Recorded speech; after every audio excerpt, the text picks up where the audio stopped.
Wow, I can't believe that I didn't think about this. There is a way to enhance this Mavic Pro for search and rescue, and it doesn't involve a thermal cam, doesn't involve a UV light, it doesn't involve a flashlight. These are the ones I tested in the past, doing several projects to determine what's the best way for search and rescue using just a consumer drone. And involves none of these, no payload. So I'm gonna test it out. I'm gonna just get some footage and then it's actually post-processing. And let's see how that helps. Here we go. So here's a picture and I'm going through the filters. Here's red, that's orange, and yellow is coming up. That's yellow. So just keep looking at the very small detail and you actually see even small items pop. That's green. And that's kind of aqua color. That is a blue color. That is a purple color, not much purple. And that is pink. So those are the colors that I can filter out from a picture. Okay, some drone footage. Let's go at it. So I ended up picking pink. I'm just gonna run pink because I went through all the filters and looked carefully through the shot, and I wanted to find the one that made whatever kind of items stick out, which is in this case people. So for some reason pink made people pop out, and obviously this is the hardest to shoot now, is a direct downward shot, because they have the least amount of surface area of the clothes. Obviously white and black would be the worst because those are what doesn't show out, and it'll just be part of the background. If they're not moving, they'll just be part of the background. But as you can see on the left side, you see that there's a pink popping out. So this would be it almost looks like a thermal image where they have the black and white and only the hottest part of the image is glowing red. So they have this kind of palette inside FLIR. So there you can see a direct shot from the bottom, and there's somebody kind of glowing who has some kind of pink or something reddish in their clothes. So that's pretty cool. Also, you can see like how small the people are, how small in the picture they are versus the whole image. So that's why it's so easy to miss somebody. Obviously, if they're laying down, then they'll be a much bigger target. Okay, and here's some more. You can see a couple of the pink. Here's more pink just popping out. And that one kid over there in the middle. So, yeah. Looks pretty good. I'm pretty satisfied. I mean, better than nothing, right? This is not obviously the ideal situation, or there is no. You just pick the color that matches the situation, because you could have different backgrounds, maybe something natural or something maybe more urban. So you can see I put it on a tilt. It's about quarter on the tilt, maybe 20 degree or something like that, just to put a little more surface area. So it's a little bit sideways, and as you can see, the color pops out a little bit more.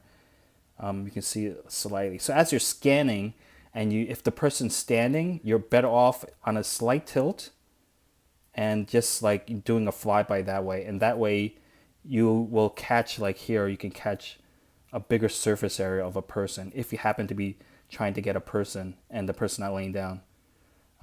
But if the person's laying down, to get it from the top, it'll look the best. Conclusion, it works. It works and it doesn't work. Depends on the conditions. Let's see. So as you can see, you can use some kind of filter where you can have, you can just isolate different types of colors. And basically, if the person is wearing or has some kind of item in a specific color range that doesn't match the surrounding area. So if it's like the woodsy area where there's brown and green, you want something different from that, or jungle area, also tropical area, you don't want the green color or the brown color maybe, and you want something else that might contrast that so then you can see it. And then maybe if you're in a desert place, some kind of like red sand or brown sand, you don't want that kind of color. So just anything that contrasts, that you can set, like a filter to just make something stand out as you know as you're looking at the vid. Obviously, it's not a setting. Actually, that might be a cool setting if they decide to add it. DJI decide to add like some kind of filtering built into the Mavic, so you can see real time, like some color, like it, and it's very similar. It's very similar to like the FLIR. The FLIR, when you have the FLIR, it's like they have this kind of like hot point, different kind of palettes. They have the hot point one, and then that just shows only the hottest temperatures in the whatever's inside the screen, whatever it's filming.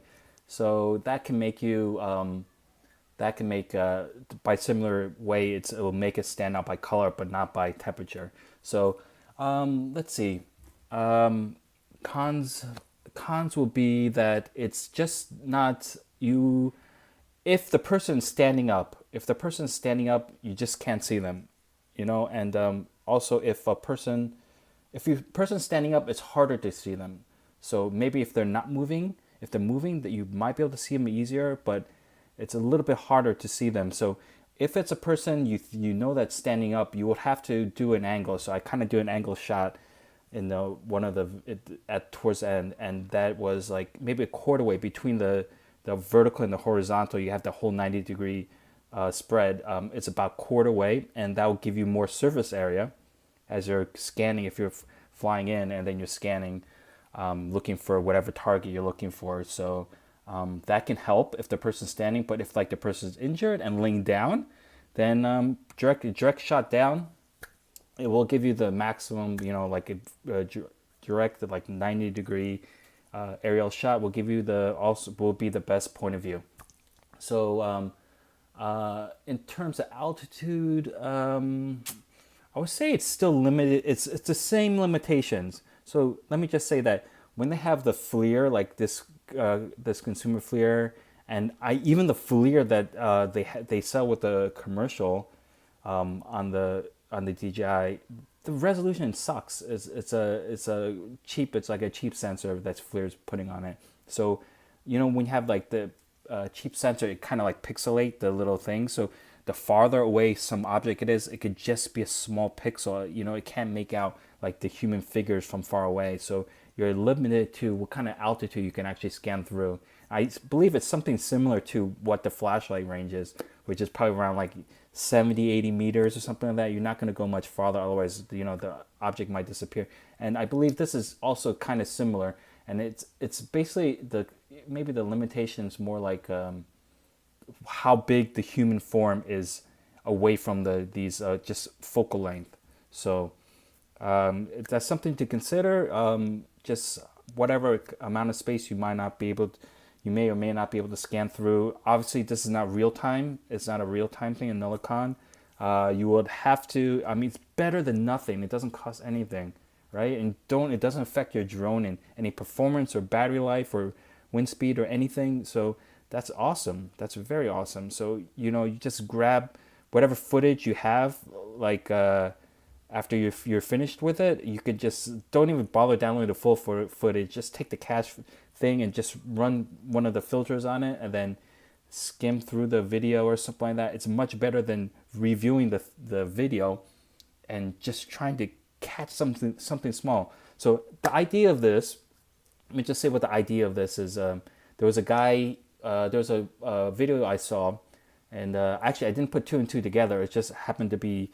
I remembered just because I happened to use this filter on one of my just creative shots, I decided to use the filter on. But this guy was mentioning a situation in one of the YouTube video SAR situation where they're using a drone, and I believe they were looking for a person, and this person might have been suicidal or something like that, and he had a particular color of clothes or something like that, and so they had a drone come and take pictures and just different areas around the city, and eventually they didn't find him. They didn't find him, unfortunately.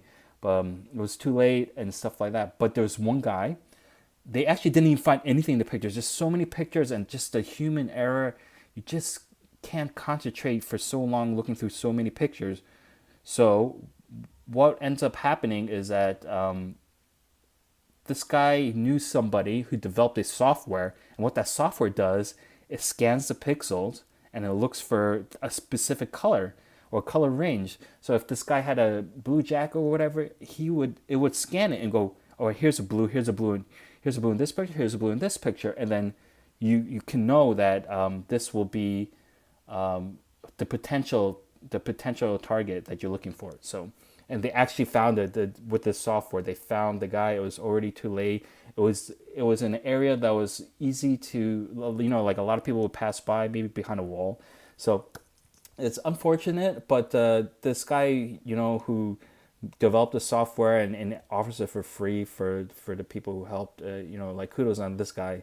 But this is essentially the same thing. So it's of course it's not using software. It won't be as fast as to recognize the color, but you can isolate any color, and then that color will stick out in the videos that you take. And then you can, maybe if you find some color and you're suspicious and that looks like maybe the kid or the object you're looking for, then you just look at your flight path and be like, okay, this was shot over this space, and then you can like pinpoint it that way. This is a way you can kind of like filter and kind of like isolate what you're looking for. So Pro is like I'm just using iOS app. And it's like I'm not even have to put into a computer. This is the drone, the caching to the iPhone, and just using iPhone cache, and then you can just like look, and just from there you just run the filter, then just process the filter, and then review the video. And then so this will work for obviously what I said before is anything that contrasts, so any color that contrasts the surrounding area. So if you like, which is kind of great, because if you think about like some like little girl getting lost and her book bag, it happened to be like pink My Little Pony or whatever the kids are interested in, whatever there's the ice woman something. So whatever, it's great when you have like like these little girls into like hot pink or anything like that. That would stand out, right? Obviously, another con is that you could not use this. It's obviously to be used in daylight or some kind of nice light weather, and of course, if the light needs to penetrate through the tree or some kind of cover area, will this maybe I'll run another test to see how well it goes through tree cover. But between trees for sure, as long as there's a light to bounce off the material and to reflect that color out, then it'll work. So maybe a pink book bag a little girl will have, and then you select the pink, and then anything in the image is pink. It's gonna pop out, even if it's a small pixel, that's all you need. So I think this is a good idea. I think this is a good idea, and it's worth trying if you're doing search and rescue. And this is all about consumers search and rescue. Maybe if you're a parent and you're looking for, like, you lost some item of clothes, or you lost your kid, and like I have a drone, it's like it's a daytime, I have the drone, I'm gonna send it out, the kid ran off into the forest, maybe I'm gonna scan over the forest, I'm gonna use a pink filter, and then I'm gonna see everything pink inside that forest. So I think this is actually a great, and it is this sort of seed of this idea. It was because of that guy, so a guy who developed the software. So props to that guy. And so that's it. I say this is a success in terms of search and rescue technique, and I believe that whatever, there are some shortcomings, but I think it's worth trying. So anyway, that's it. So if you like this kind of project that I did, you can of course subscribe now, and if you don't like my stuff later, you can just unsubscribe. That's fine. No hard feelings. Like or dislike if you don't like me, and share if you think someone's interested in it. Okay. Anyway, that's it. Very happy that it actually works. Okay. Cool. Thanks for watching. Bye.